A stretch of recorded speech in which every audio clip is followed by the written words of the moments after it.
We're gonna miss our buddy boat. They moved on, and we got some plans to make. Wow, we have some rework and going back to the drawing board here.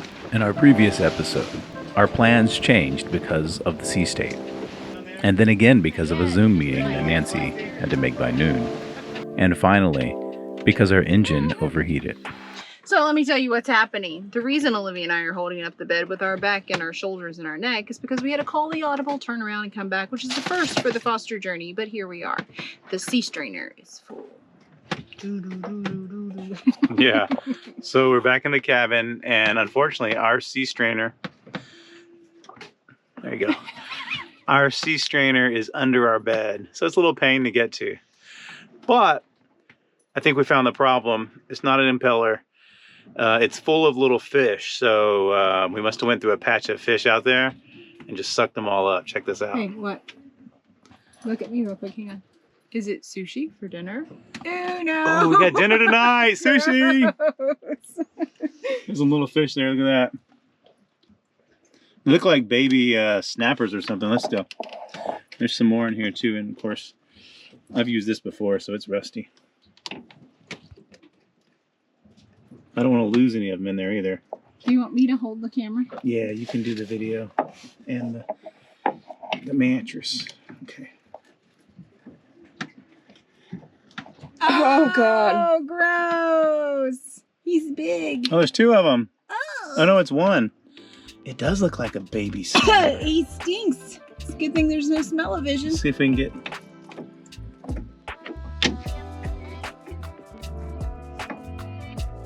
Oh, I'm gonna throw up. There's blood.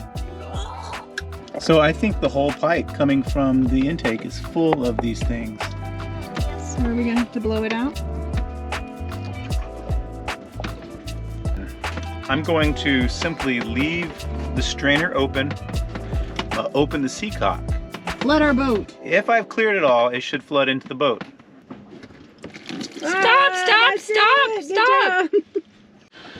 All right, we turn the engine on and it works. There's plenty of water squirting out the exhaust.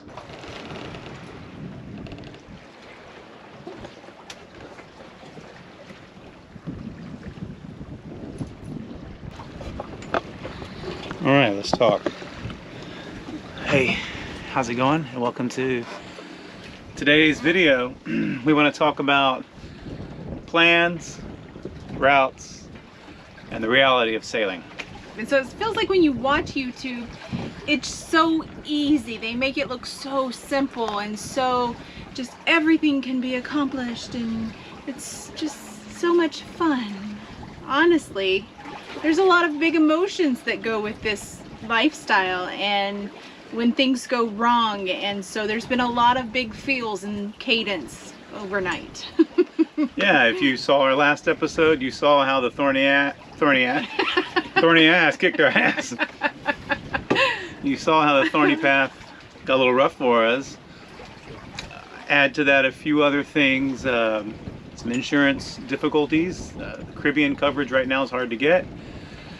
And so some things stacked up where, our cruising permit is coming up, so we need to go to a customs office, and so there's a lot of realities that have come to a pass right here.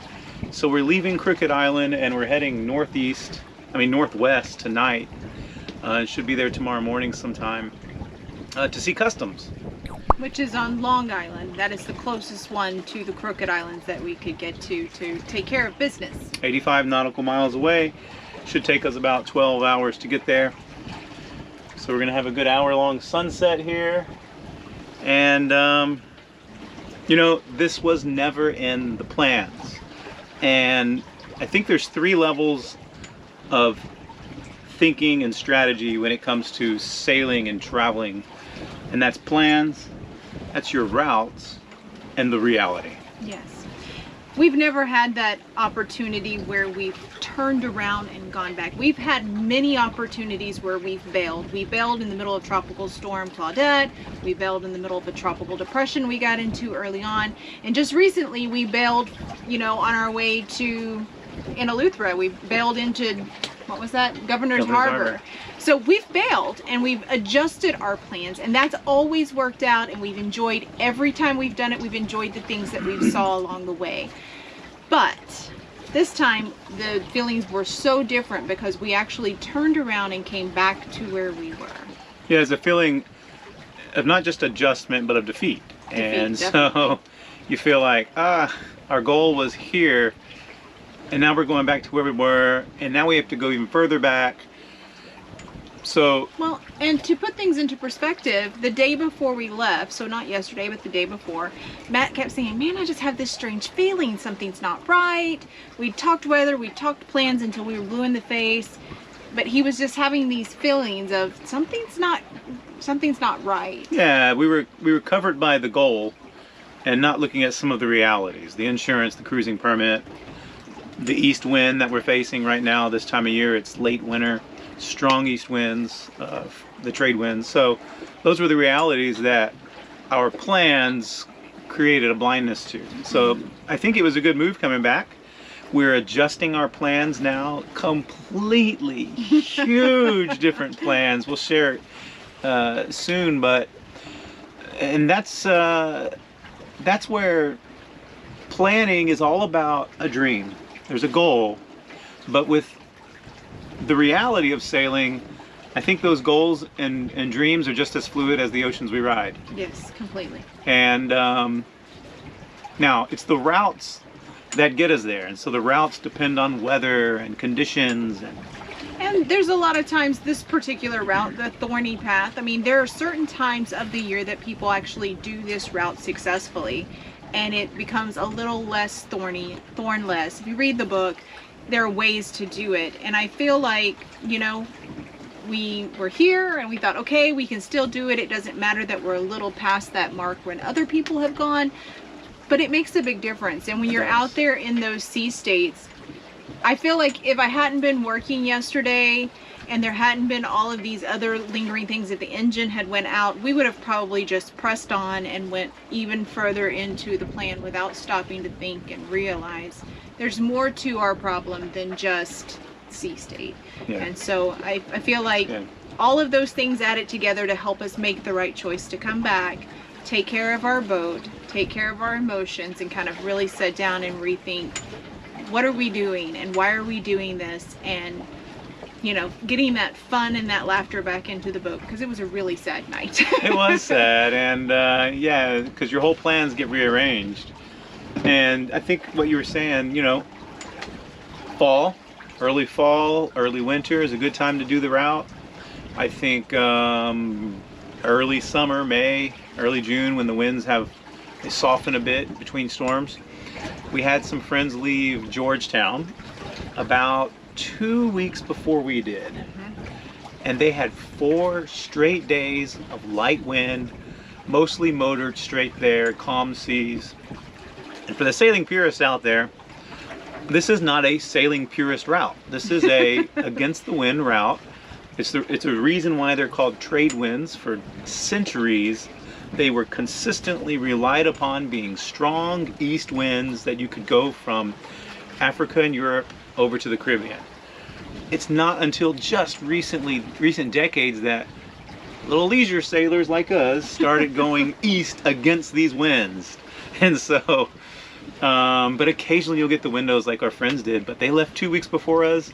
After they left, the windows closed, and it's been east winds ever since.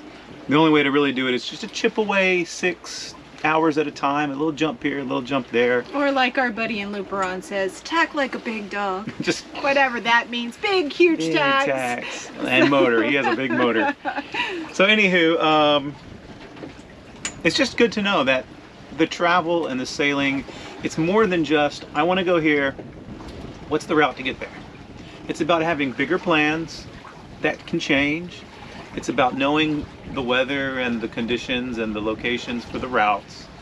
And then it's about knowing that even the reality of it can completely change, like the fish we have in the strainer last sail. So yeah. And I think it's a lot to do with your happiness factor. So, you know, extending the permit and really giving ourselves a little more time in the Bahamas, even though that wasn't anywhere in our plans or our goals. I think we're still going to get to hit some very beautiful places that we haven't been to before. We're going to still meet a lot of new people. Yeah. And it's going to be fun. And I think that's the happiness factor that we look for when we sail. It's like, it has to be fun. And enjoy it, because it's really not about any one destination. It's that journey, right? It's flexing with it all and just finding that rhythm with what, flexing with what comes our way. And so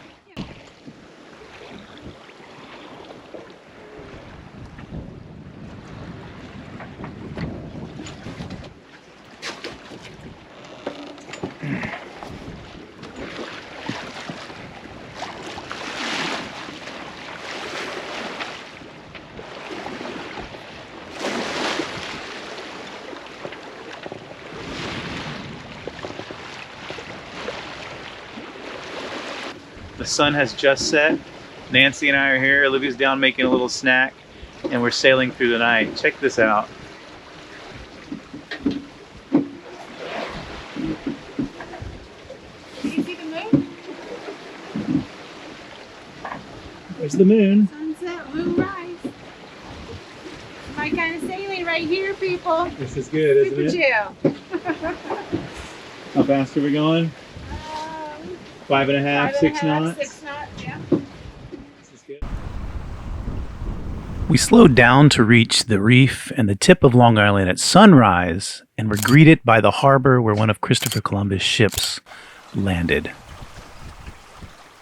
Hey, good morning. And we had a great sail last night, averaged about 6.5 knots. And we're just making the turn around the cape of Long Island here.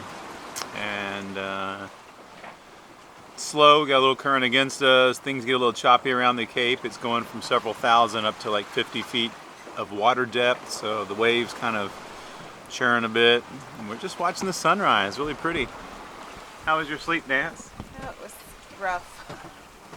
The boat kept going. Oh, there's a lot of noises down there last A lot night. of noises, right? And my body kept doing this. Olivia had the best bed. Yeah, she did, but that's okay. She got to get good sleep. Yeah, so when we go upwind, our cabin is the best place to sleep.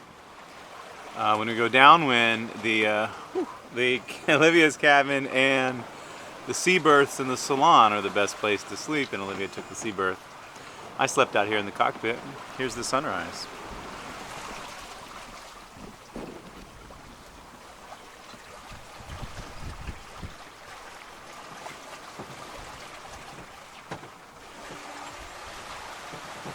So it's on this point they have a statue, a monument for Christopher Columbus. When he arrived here, mistook it for the West Indies, he mistook it for India. He explored San Salvador, Crooked Islands, Long Island, a lot of these islands out here. And there's a harbor up here where I think one of his vessels came in to anchor, and there's a monument here now, and that's the nice cliff wall. It's pretty cool.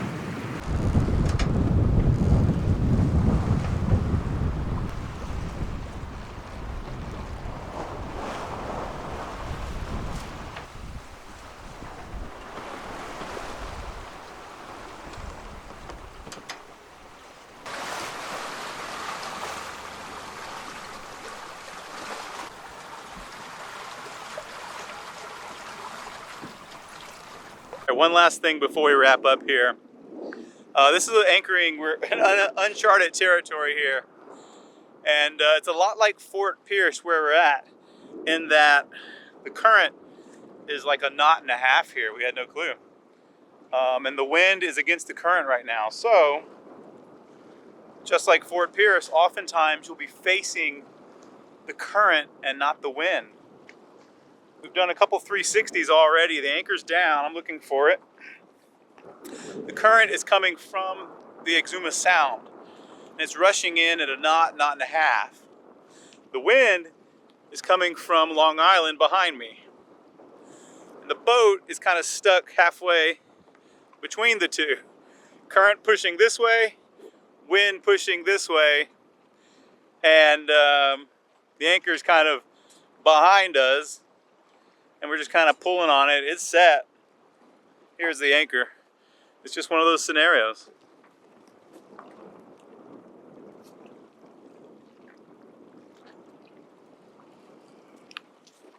So anyway, I put 7-to-1 ratio out, and we have one snubber off the side to keep the chain off the boat, really. It's a cool scenario to know about, because when we first started cruising, it confused us so much. Why are we not facing the wind? But this is why. So anyway, I hope you enjoyed the video. We're gonna get some sleep, do some work here, and there's a lot to be done in this little part of the ocean. So thanks again for watching. We'll see you next week.